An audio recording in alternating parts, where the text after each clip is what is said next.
Hi, it's me again with CorelDraw Tips and Tricks Part 2. Just yesterday I made a video on this page curl on some wood.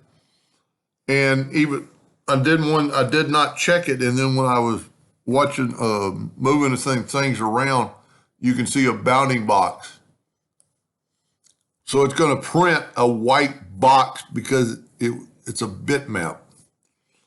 Easily fixed, I think. Let's take an indexing line and put it up. Let me turn them on. Take this indexing line and stop it about right there.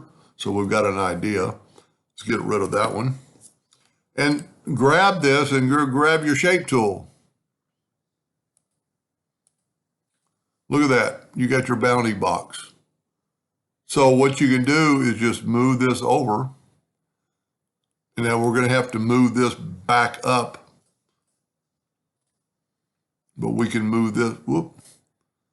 Let's add a node right there and see what happens. There we go.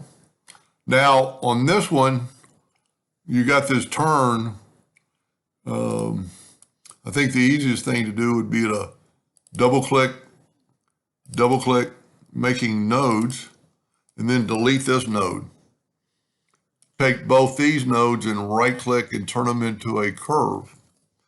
Then when you click on them individually, you'll have handles and you can move this around. Now, we don't have to be perfect yet, but get that white out of there,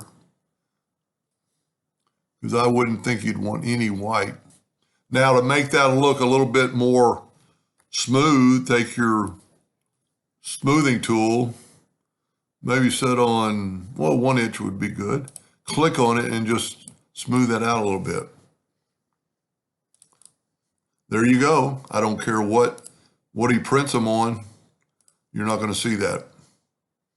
I'm sure he's going to, I would think a business card he's going to print it on white, but it still might print a white.